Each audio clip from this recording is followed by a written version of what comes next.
March 25th. I don't have to write progress report on top anymore. Just when I hand it in once a week for Dr. Niemer to read, I just have to put the date on. That saves time. We had a lot of fun at the factory today. Joe Carp said, "Hey, look, where Charlie had his operation. What'd they do, Charlie? Put some brains in?" I was going to tell him, but I remembered Dr. Strauss said no. Then Frank Riley said, "What'd you do, Charlie? Forget your key and open your door the hard way?" That made me laugh. They're really my friends, and they like me. Sometimes somebody will say, "Hey, look at Joe or Frank or George. He really pulled a Charlie Gordon." I don't know why they say that, but they always laugh. This morning, Amos Borg, who's the foreman at Donegan's, used my name when he shouted at Ernie, the office boy. Ernie lost a package. He said, "Ernie, for God's sake, what are you trying to be a Charlie Gordon?" I don't understand why he said that. I never lost any packages. March 28th. Dr. Strauss came to my room tonight to see why I didn't come in like I was supposed to. I told him I don't like to race with Algernon anymore. He said I don't have to for a while, but I should come in. He had a present for me, only it wasn't a present, but just for Lend. I thought it was a little television, but it wasn't. He said, "I got to turn it on when I got to sleep." I said, "You're kidding. Why should I turn it on when I'm going to sleep? Who ever heard of a thing like that?" But he said, if I want to get smart, I got to do what he says. I told him I didn't think I was going to get smart, and he put his hand on my shoulder and said, "Charlie, you don't know it yet, but you're getting smarter all the time. You won't notice for a while." I think he was just being nice to make me feel good because I don't look any smarter. Oh, yes, I almost forgot. I asked him when I can go back to the class at Miss Kinnian's school. He said I won't go there. He said that soon Miss Kinnian will come to the hospital to start and teach me special. I was mad at her for not coming to see me when I got the operation, but I like her, so maybe we will be friends again. March 29th. That crazy TV kept me up all night. How can I sleep with something yelling crazy things all night in my ears? And the nutty pictures. Wow. I don't know what it says when I'm up, so how am I going to know when I'm sleeping? Dr. Strauss says it's okay. He says my brains are learning when I sleep, and that will help me when Miss Kinnian starts my lessons in the hospital. Only I found out it isn't a hospital, it's a laboratory. I think it's all crazy. If you can get smart when you're sleeping, why do people go to school? That thing I don't think will work. I used to watch The Late Show and The Late Late Show on TV all the time, and it never made me smart. Maybe you have to sleep while you watch it. Progress Report 9, April 3rd. Dr. Strauss showed me how to keep the TV turned low so now I can sleep. I don't hear a thing. And I still don't understand what it says. A few times, I play it over in the morning to find out what I learned when I was sleeping, and I don't think so. Miss Kinnian says, maybe it's another language or something, but most times it sounds American. It talks so fast, faster than even Miss Gold, who was my teacher in 6th grade, and I remember she talked so fast I couldn't understand her. I told Dr. Strauss, what good is it to get smart in my sleep? I want to be smart when I'm awake. He says it's the same thing, and I have two minds. There's the subconscious and the conscious. That's how you spell it. And one don't tell the other what it's doing. They don't even talk to each other. That's why I dream. And boy, have I been having crazy dreams. Wow. Ever since that night TV, the late show. I forgot to ask him if it was only me or if everybody had those two minds. I just looked up the word in the dictionary Dr. Strauss gave me. The word is subconscious, adjective, of the nature of mental operations yet not present in consciousness as subconscious conflict of desires. There's more, but I still don't know what it means. This isn't a very good dictionary for dumb people like me. Anyway, the headache is from the party. My friends from the factory, Joe Carp and Frank Riley, invited me to go with them to Muggsy's Saloon for some drinks. I don't like to drink, but they said we'll have lots of fun. I had a good time. Joe Carp said I should show the girls how I mop out the toilet in the factory, and he got me a mop. I showed them, and everyone laughed when I told them that Mr. Donegan said I was the best janitor he ever had because I like my job and do it good and never come late or miss a day, except for my operation. I said, Miss Kinnian always said, "Charlie, be proud of your job because you do it good." Everybody laughed, and we had a good time, and they gave me lots of drinks. And Joe said, "Charlie's a card when he's potted." I don't know what that means, but everybody likes me, and we have fun. I can't wait to be smart like my best friends Joe Carp and Frank Riley. I don't remember how the party was over, but I think I went out to buy a newspaper and coffee for Joe and Frank, and when I came back, there was no one there. I looked for them all over till late. Then I don't remember so good, but I think I got sleepy or sick. A nice cop brought me back home. That's what my landlady, Mrs. Flynn, says. But I got a headache, and a big lump on my head, and black and blue all over. I think maybe I fell, but Joe Carp says it was the cop. They beat up drunks sometimes. I don't think so. Miss Kinnian says cops are to help people. Anyway, I got a bad headache, and I'm sick and hurt all over. I don't think I'll drink anymore. April 6th. I beat Algernon! I didn't even know I beat him until Bert, the tester, told me. Then the second time I lost, because I got so excited I fell off the chair before I finished. But after that, I beat him 8 more times. I must be getting smart to beat a smart mouse like Algernon. But I don't feel smarter. I wanted to race Algernon some more, but Bert said that's enough for one day. They let me hold him for a minute. He's not so bad. He's soft, like a ball of cotton. He blinks, and when he opens his eyes, they're black and pink on the edges. I said, can I feed him? Because I felt bad to beat him, and I wanted to be nice and make friends. Bert said, no, Algernon's a very special mouse with an operation like mine, and he was the first of all the animals to stay smart so long.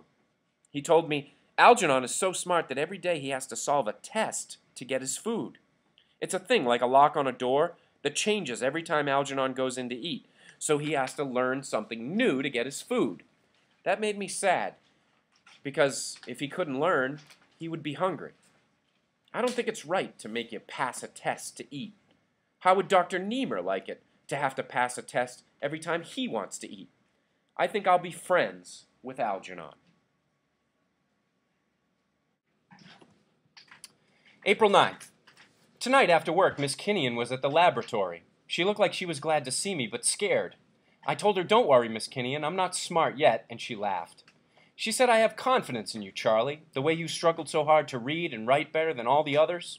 At worst, you'll have it for a little while, and you're doing something for science. We're reading a very hard book. I never read such a hard book before. It's called Robinson Crusoe, about a man who gets marooned on a desert island. He's smart and figures out all kinds of things so he can have a house and food, and he's a good swimmer, only I feel sorry because he's all alone and has no friends. But I think there must be somebody else on the island because there's a picture with this funny umbrella looking at footprints. I hope he gets a friend and not be lonely. April 10th. Miss Kinnian teaches me to spell better. She says, look at a word and close your eyes and say it over and over until you remember. I have lots of trouble with through, that you say through, and enough and tough, that you don't say enu and to. You gotta say enough and tough. That's how I used to write it before I started to get smart. I'm confused, but Miss Kinnian says there's no reason in spelling. April 14th. Finished Robinson Crusoe. I want to find out more about what happens to him, but Miss Kinnian says that's all there is. Why? April 15th. Miss Kinnian says I'm learning fast. She read some of the progress reports and she looked at me kind of funny. She says I'm a fine person. Interruption, grade 9 boys, last name beginning with G, beginning with D, ending with G, so Delaware to Georgia Tech. Please go to the nurse's office if there's time.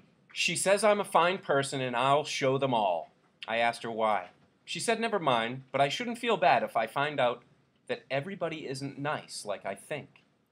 She said for a person who God gave so little to, you done more than a lot of people with brains they never even used. I said all my friends are smart people, but they're good. They like me, and they never did anything that wasn't nice. Then she got something in her eye and she had to run out to the ladies' room. April 16th. Today I learned the comma. This is a comma, a period, with a tail. Miss Kinnian says it's important because it makes writing better. She said somebody could lose a lot of money if a comma isn't in the right place. I don't have any money, and I don't see how a comma keeps you from losing it. But she says everybody uses commas, so I'll use them too. April 17th. I used the comma wrong. It's punctuation. Miss Kinnian told me to look up long words in the dictionary to learn to spell them. I said, what's the difference, if you can read it anyway? She said, it's part of your education. So now on, I'll look up all the words I'm not sure how to spell. It takes a long time to write that way, but I think I'm remembering. I only have to look up once, and after that, I get it right. Anyway, that's how come I got the word punctuation right. It's that way in the dictionary. Miss Kinnian says a period is punctuation too, and there are lots of other marks to learn. I told her I thought all the periods had to have tails, but she said no. You gotta mix them up. She showed me how to mix them up, and now I can mix up all kinds of punctuation in my writing. There are lots of rules to learn, but I'm getting them in my head. One way I like about Dear Miss Kinnian, that's the way it goes in a business letter if I ever go into business, is she always gives me a reason when I ask. She's a genius. I wish I could be smart like her. Punctuation is fun. April 18th. Ugh, what a dope I am. I didn't even understand what she was talking about. I read the grammar book last night and it explains the whole thing. Then I saw it was the same way as Miss Kinnian was trying to tell me, but I didn't get it. I got up in the middle of the night and the whole thing straightened out in my mind. Miss Kinnian said that the TV working in my sleep helped out. She said I reached a plateau. That's like the flat top of a hill. After I figured out how punctuation worked, I read over all my old progress reports from the beginning. Boy, did I have crazy spelling and punctuation. I told Miss Kinnian I ought to go over the pages and fix all the mistakes, but she said, no, Charlie, Dr. Niemer wants them just as they are. That's why he let you keep them after they were photostated to see your own progress. You're coming along fast, Charlie. That made me feel good. After the lesson, I went down and played with Algernon. We don't race anymore. April 20th. I feel sick inside. Not sick like for a doctor, but inside my chest it feels empty, like getting punched and a heartburn at the same time. I wasn't going to write about it, but I guess I got to because it's important. Today was the first time I ever stayed home from work. Last night, Joe Carp and Frank Riley invited me to a party.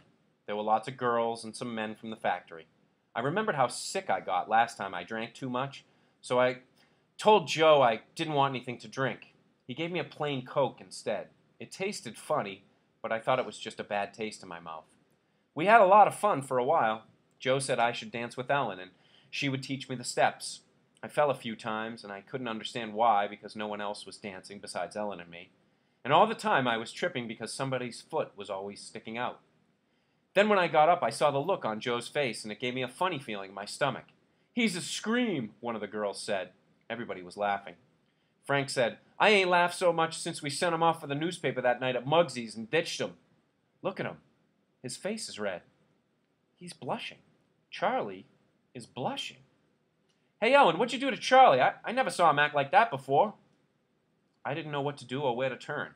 Everyone was looking at me and laughing, and I felt naked. I wanted to hide myself. I ran out into the street and threw up. Then I walked home. It's a funny thing. I never knew that Joe and Frank and the others liked to have me around all the time to make fun of me. Now I know what it means when they say to pull a Charlie Gordon. I'm ashamed.